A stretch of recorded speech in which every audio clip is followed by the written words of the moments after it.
అదే ప్రశ్నకి మాట్లాడతారు. చంద్రబాబు నాయుడు కేవలం పథకాలు ఇస్తానని కూడా పథకాలు చూసే ఓట్లు చేశారు. నేనేమి చేయలేదు, నేను చేసే పనులు నేను చేశాను, బట్టలు వచ్చాను అన్నాడు. దాన్ని ఎలా చూస్తారు? ఆనాడు నువ్వు పథకాలు ఇస్తాను అని ఓట్లు దండుకున్నావు 5 సంవత్సరాలు కూడా.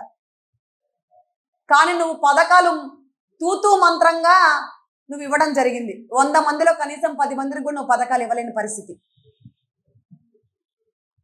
ఈరోజు తెలుగుదేశం పార్టీ కూటమి ప్రభుత్వం అధికారంలోకి రాగానే నారా చంద్రబాబు నాయుడు గారు ముఖ్యమంత్రి వర్యులు ఏదైతే పథకాలు ఇస్తానని చెప్పాడో గెలిచిన 5 రోజులకే 5 వీటి మీద సంతకాలు పెట్టడం జరిగింది. నీ మొహానికి డిఎస్సి అంటే ఏంటో తెలుసా?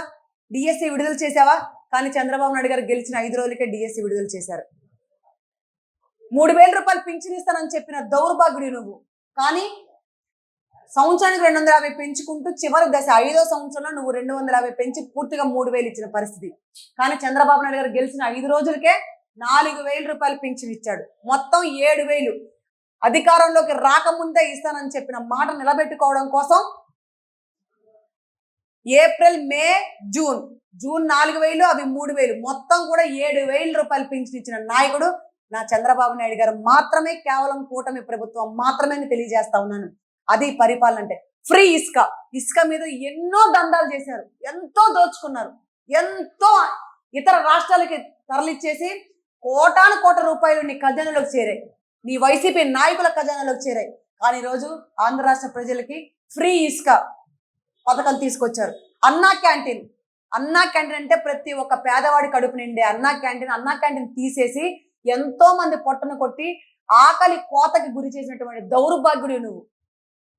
అన్నం పరబ్రహ్మ స్వరూపం. పట్టడి మెతుకులు దొరికితే చాలరా బాబు అనుకునే వాళ్ళు ఆంధ్ర రాష్ట్రంలో ఎంతో మంది ఉన్నారు. కానీ అలాంటి వాళ్ళ పొట్టను కొట్టేసి ఎంతో మందిని ఆకలికి అలమటిల్లే పరిస్థితి తీసుకొచ్చావు నువ్వు ఆంధ్ర రాష్ట్రంలో. ఈరోజు అది లేకుండా అన్నా క్యాంటీన్ మళ్ళీ పూర్వ వైభవం తీసుకొస్తా ఉన్నాడు చంద్రబాబు నాయుడు గారు. అదయ్యా ప్రభుత్వం పరిపాలన అంటే. ఇంటింటికి పింఛను. అమరావతి సర్వనాశనం చేశావు.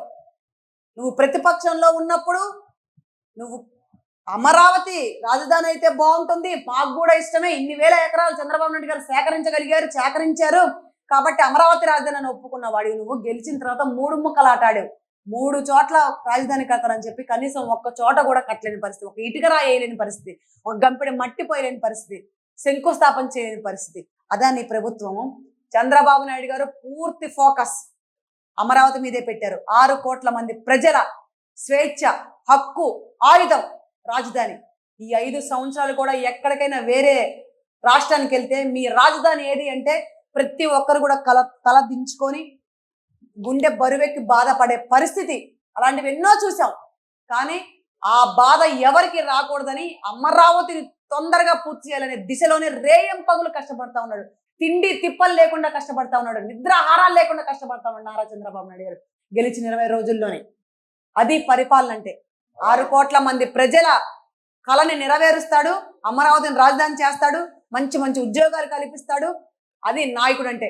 ఇక పోతే పోలవరాన్ని సర్వనాశనం చేశారు. పోలవరాన్ని ఎంతో మంది రైతుల జీవితాలతో, ఎంతో మంది రైతుల కళ్ళల్లో కన్నీళ్లు చూశారు. ఎంతో మంది రైతులు, ఆంధ్ర రాష్ట్రంలో ఉన్నటువంటి రైతులందరూ కూడా అరోలక్షణ ఏడిసిన పరిస్థితులు ఈ దెబ్బకి. పండిన పంట కొనుగోలు చేయలేక, గిట్టుబాటు ధరలు లేక, నీళ్లు లేక ఎండిపోయిన పరిస్థితి. ఈరోజు అదే పోలవరాన్ని పూర్తి చేయడానికే శ్రీకారం చుట్టి మొట్టమొదటి అడుగు నారా చంద్రబాబు నాయుడు గారు పోలవరంలోనే అడుగు పెట్టారు. వెళ్ళాడంటే చేస్తాడు, చేసి తీరతాడు, మీ అందరికి చూపిస్తాడు. మీ కళ్ళు బైర్లు గమ్మేలాగా అమరావతిని పూర్తి చేసి ఉప్పొంగిచ్చే రీతిలో ఆంధ్ర రాష్ట్రంలో ఉన్నటువంటి ప్రతి ఒక్క రైతుల కళ్ళల్లో ఆనందాలు చూడడానికే ఆయన రోజు అక్కడ అడుగు పెట్టాడు. ఏ రోజైతే అడుగు అక్కడ పోలవరంలో పెట్టాడో ఆ రోజే శ్రీరాముడు అడుగు పెట్టినంత రీతిలో ఆంధ్ర రాష్ట్ర ప్రజలు, ముఖ్యంగా రైతులు పండగ చేసుకున్నారు.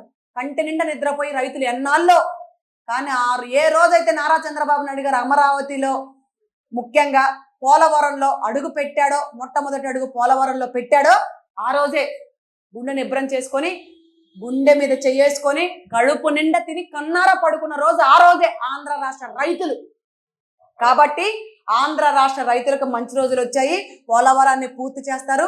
ఆంధ్ర రాష్ట్రాన్ని పచ్చని పైరు వనంగా మార్చే బాధ్యత చంద్రబాబు నాయుడు గారు తీసుకుంటారు. ప్రతి రైతు వాడి కళ్ళల్లో ఆనందం చూసే నాయకుడు నా నారా చంద్రబాబు నాయుడు గారు. చాలా చిన్న కుటుంబం నుంచి పైకి వచ్చిన నాయకుడు నా చంద్రబాబు నాయుడు గారు. రైతు వారి కుటుంబం నుంచి వచ్చాడు కాబట్టి రైతు కష్టాలు, రైతుల కన్నీళ్లు, రైతుల విలువ, పంట విలువ తెలిసిన నాయకుడు. నీదేముందయ్యా, లుచ్చా బతుకు నీది. ఊ అంటే హెలికాప్టర్, ఆ అంటే హెలికాప్టర్, తండ్రి సీఎం, బాబులు తాతలు సంపాదించిన ఆస్తులు, నువ్వు బోల్డ్ భూ కబ్జాలు చేసి 17 నెలలు జైల్లో చెప్పకూడదు తిన్నావు. ఎక్కడ పడితే అక్కడ దోచేసుకున్నావు, నాకేసుకున్నావు, తండ్రి పేరు చెప్పుకొని మింగేసావు, నాకేసావు. నీ తండ్రి నిన్ను చూస్తేనే చీ అనేవాడు ఆ రోజుల్లోనే. అంతటి దౌర్భాగ్యుడు నువ్వు. నీకు డబ్బు విలువ తెలియట్లేదు, కన్నమ్మినా తెలియట్లేదు. రైతు ఎట్లా పోతే నీకెందుకు? రైతు కుటుంబంలో పుడితేనే కదా నీకు తెలిసేది. రైతు అంటే చంద్రబాబు నాయుడు గారికి ఎలలేని ఆప్యాయత, ప్రేమ, గౌరవం.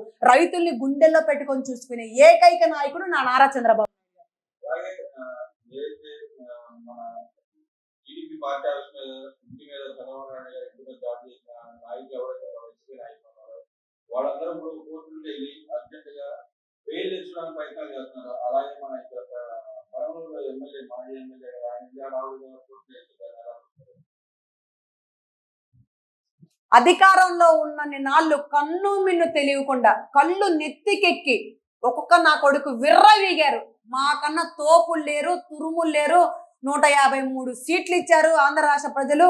ఇంకా మమ్మల్ని ఢీ కొట్టేవాడే లేడు. ఇంకా ఎన్నిసార్లు మేమే గెలుస్తామని జగన్మోహన్ రెడ్డిని చూసుకొని పిచ్చి నా కొడుకులు పిచ్చిగా విర్రవీగిపోయి అసలు కన్ను మిన్ను తెలియకుండా ఆంధ్ర రాష్ట్రాన్ని సర్వనాశనం చేసి ఎక్కడ పడితే అక్కడ రౌడీ రాజకీయం చేశారు.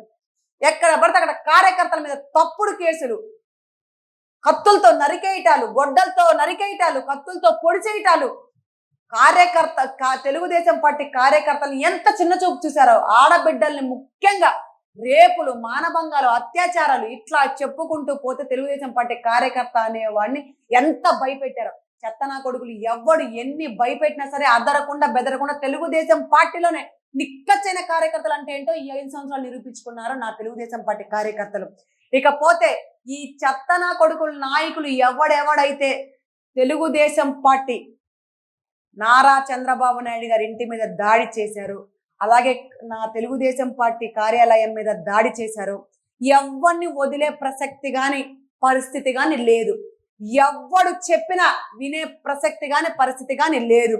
వాళ్ళ తల్లో జేజమ్మ దిగొచ్చిన చివరికి భగవంతుడు దిగొచ్చి వద్దన్నా సరే ఎవరిని వదిలిపెట్టాం.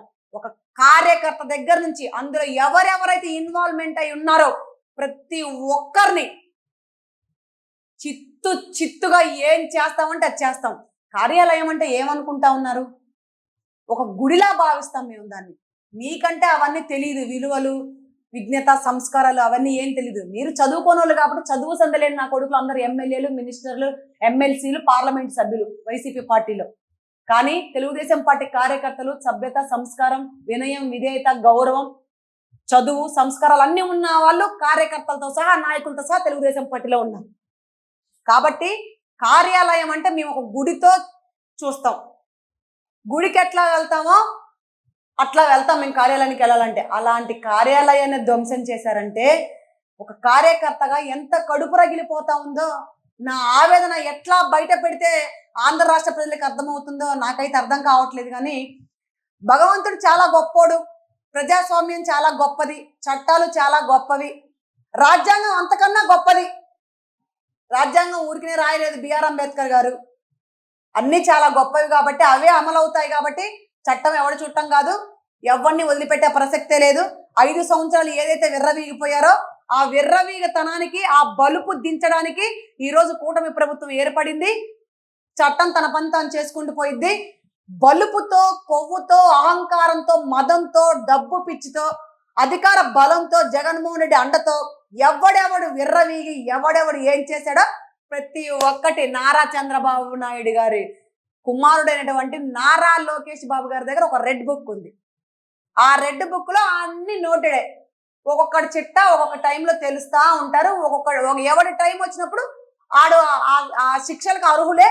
చట్టం తన పని తాను చేసుకుంటూ పోయిద్ది, రెడ్ బుక్ దాని పని అది చేసుకుంటూ పోయిద్ది. కాబట్టి ఎవడైనా దానికి లొంగి బతకాల్సిందే, ఎవడైనా దాని కింద దాసోహం అవ్వాల్సిందే, ఎవడైనా ఆ శిక్షలకి అర్హులు. కాబట్టి ఎవడెవడు ఏ జైల్లో కూర్చోవాలో, ఎవడెవడు ఏ చెప్పకూడదునాలో చూసుకోండి. ఎవడు ముందస్తు బెయిల్ తీసుకోవాలని చూసినా ముందస్తు బెయిల్ కూడా రావడానికి అర్హతే లేదు. ఎందుకంటే కార్యాలయం ఏం పాపం చేసింది? కార్యాలయం మీద రివెంజ్ తీర్చుకోవడం ఏంటి? ఇలాంటి చెత్త ప్రభుత్వం, ఇలాంటి దౌర్భాగ్యం ప్రభుత్వం ఎక్కడైనా చూసామా? కార్యాలయాల మీద దాడి చేయడం ఏంటి? ఇళ్ల మీద దాడి చేయడం ఏంటి?